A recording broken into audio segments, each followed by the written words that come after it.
திராவிட முன்னேற்ற கழகத்தின் பொதுச் செயலாளர் நீர்வளத்துறை அமைச்சர் துரைமுருகன் அவர்கள் வேலூர் மாவட்டம் காட்பாடியில் பொன்னை ஆற்றின் குறுக்கே பாலம் கட்டி அந்த பாலத்தை நேற்று திறந்து வைத்து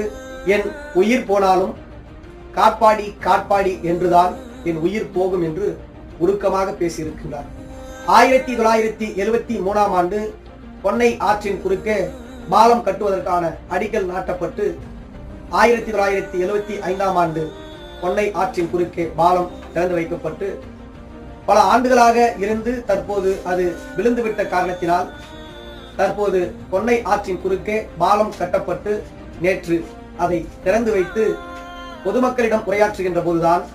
காட்பாடி தொகுதிதான் எனக்கு கோவில், என்னை வளர்த்தது காட்பாடி தொகுதி மக்கள்தான்,